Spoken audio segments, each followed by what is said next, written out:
Let's exploit this double well potential analogy a little further.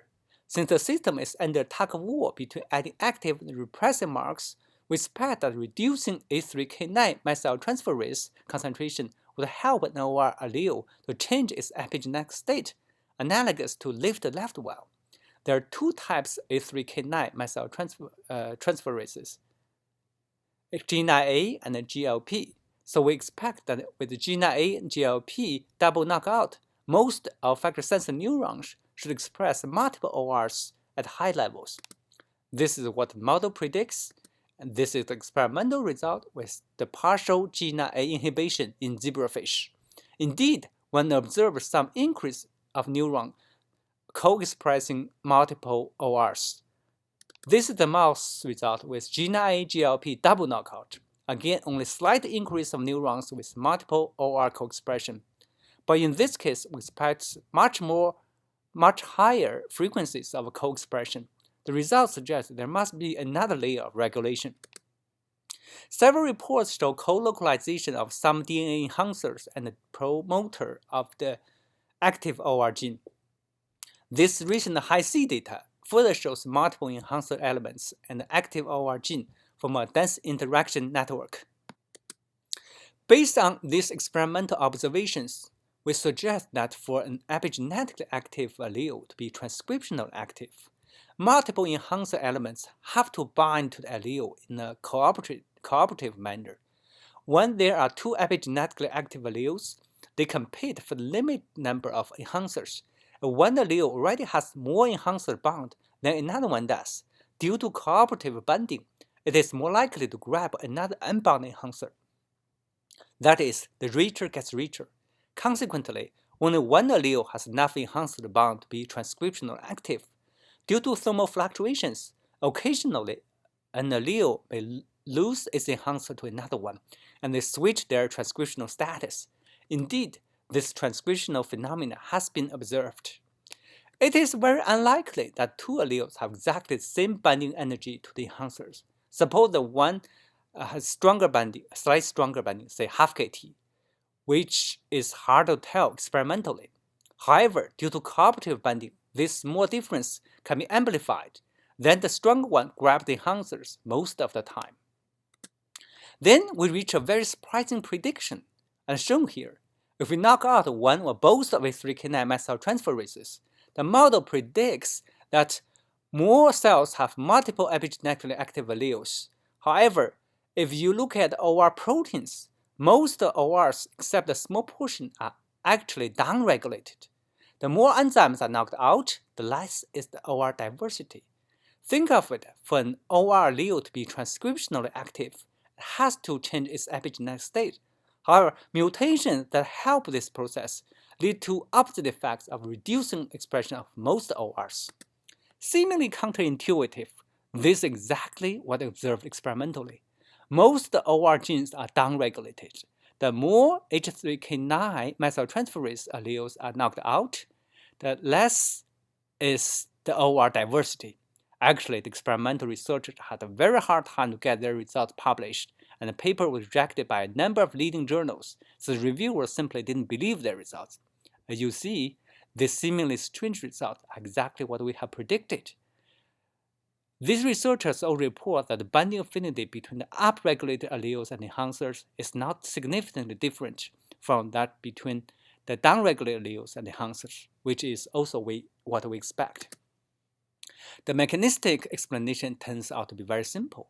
For discussion, let's consider a toy system with only 4 alleles with strong, medium, and weak binding affinities to the enhancer, which we'll label orange, blue, and green.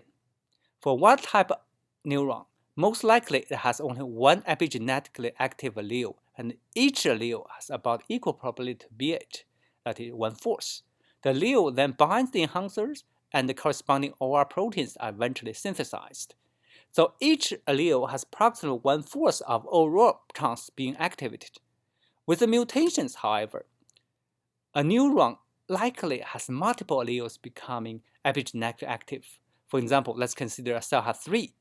There are 4 possible combinations of the 4 alleles, and each combination has 1/4 of probability. when the three alleles as the enhancers, in the first three combinations, the orange one wins. In the fourth one, since there's no orange one, the blue one wins. Then we have upregulated overexpression of the orange one and downregulated expression of the green ones. So the overall diversity decreases with the A3K9 methyltransferase knockout. As we have discussed above, a cell may express one OR gene or pseudogene, then switch to another one. Our model predicts several scenarios. For example, in the first case, one pseudogene first becomes epigenetically and transcriptionally active, then the cell switches to a functional OR gene allele. Notice we predict that the first pseudogene remains epigenetically active even after it becomes transcriptionally inactive.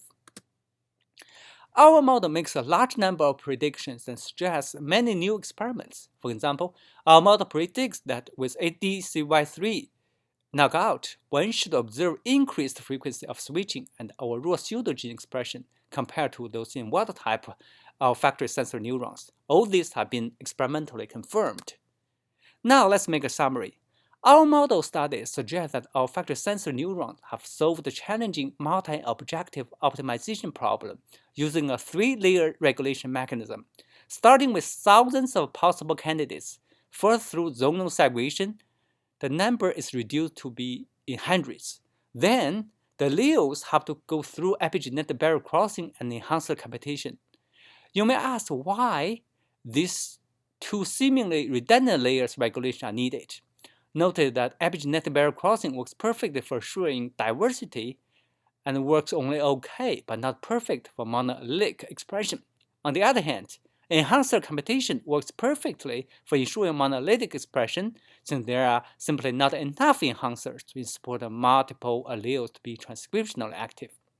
However, it functions poorly on achieving diversity. Therefore, nature has evolved this seemingly redundant two-layer regulation. Most of cells have only one allele that becomes epigenetically active, which then bind to the enhancers that become transcriptionally active. Occasionally, cells have more than one allele becoming epigenetically active. Then, enhancer competition ensures that only one is transcriptionally active. At some expense of diversity, since the probability of having multiple epigenetically active alleles is low, the sacrifice on diversity is not much. Therefore, while it seems a mission impossible, we see that nature has evolved a very simple mechanism to achieve both diverse and monoallelic OR expression.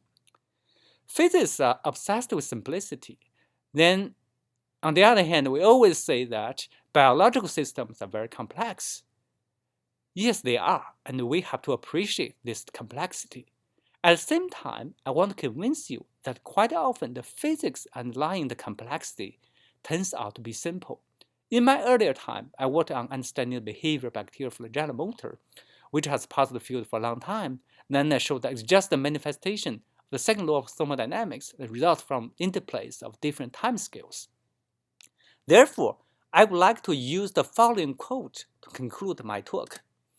Our experience hitherto justifies us in trusting that nature is the realization of the simplest that is mathematically conceivable, which is written by Albert Einstein in 1933. The computational simulations were done by my postdoc, Dr. Xiaojun Tian, graduate student Han Zhang, and undergraduate Jens Sannerid. And the financial support comes from NIGM SDM's Joint Mathematical Biology program. Thanks for the attention.